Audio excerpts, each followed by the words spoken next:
hajinya 2 ya. Nabi Sallallahu Alaihi Wasallam menyebut Ramadan sebagai bulan penuh keberkahan, syahrul barakah. Qad jaa'a syahrul Ramadan, syahrul barakah. Telah datang kepada kalian Ramadan, bulan keberkahan. Allah telah mewajibkan kalian saum di dalamnya. Di bulan itu pintu-pintu surga dibuka, pintu-pintu neraka ditutup, dan setan-setan dibelenggu. Di bulan itu terdapat suatu malam yang lebih baik dari 1000 bulan. Barang siapa tidak diberikan kepadanya kebajikan pada malam itu, berarti diharapkan baginya segala kebajikan. Hadis riwayat Ahmad. Maka sungguh rugi orang yang menyanyiakan bulan yang agung ini, sebagaimana sabda Nabi SAW. Sungguh rugi seseorang yang ketika nama tersebut di sampingnya, tetapi dia tidak bersolawat atasku.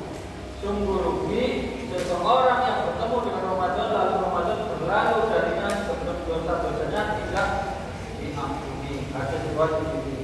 Jamaah yang dirahmati Allah, maka bulan Ramadan merupakan kesempatan berharga yang ditunggu oleh orang-orang yang beriman kepada Allah dan ingin meraih ridhonya, sehingga kaum muslimin sudah seharusnya menyambut tamu agung tersebut dengan sebaik-baiknya. Imam Ibnu Rajab menyebutkan, bagaimana mungkin orang yang beriman tidak gembira dengan dibukanya pintu surga? Bagaimana mungkin orang yang pernah berbuat dosa dan sering bertobat serta kembali kepada Allah Ta'ala tidak gembira dengan ditutupnya pintu neraka?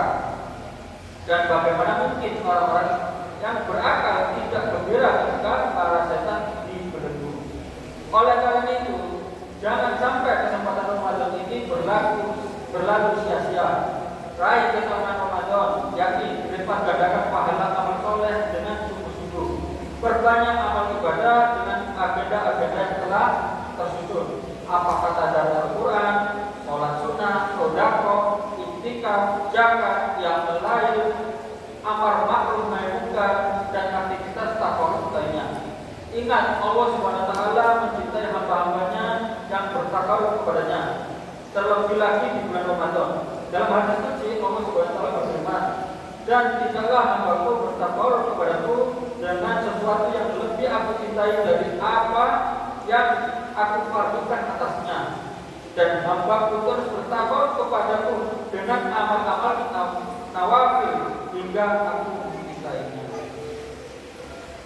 Hadis ini menjelaskan bagaimana takarrub yang lebih disukai oleh Allah, yaitu dengan melaksanakan apa yang diwajibkan dan melengkapinya dengan amalan-amalan sunnah. Tentu amal-amal fardu harus diprioritaskan. Ibnu Hajar al-Asqalani menyatakan di Fathul Bari, sebagian ulama besar mengatakan bahwa siapa yang fardu lebih menyibukkan dia dari nafilah amalan sunnah, maka dimaafkan. Sebaliknya, siapa yang nafilah menyibukkan dia dari amal fardu, maka dia telah tertipu. Jamaah tarawih, jamaah yang dirahmati Allah, hikmah diwajibkannya kita berpuasa adalah agar kalian bertakwa. Allah bertakwa.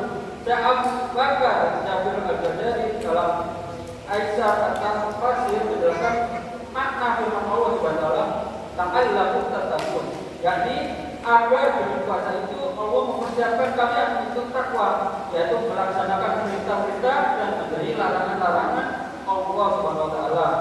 Al-Ghazali Aisyah at-Tafsir. Melaksanakan perintah Allah dan meninggalkan larangannya itu dilaksanakan karena kesadaran jiwa dan akal. Maka pelaksanaannya memerlukan pengetahuan syar'i akan halal dan haram. Karenanya takwa bisa juga dimaknai sebagai kesadaran akal dan jiwa serta pengetahuan syar'i terhadap wajibnya mengambil halal dan haram sebagai standar bagi seluruh aktivitas, lalu merealisasikannya secara praktis amali di dalam kehidupan. Oleh karena itu, seharusnya pasca Ramadan nanti akan lahir manusia baru, keluarga-keluarga baru, dan masyarakat baru yang bertakwa kepada Allah Subhanahu wa taala. Mengamalkan ajaran Islam, melaksanakan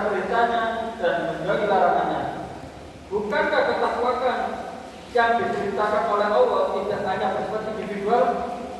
Apa maknanya pribadi baik tapi hidup dalam masyarakat yang mengingkari syariat Allah SWT.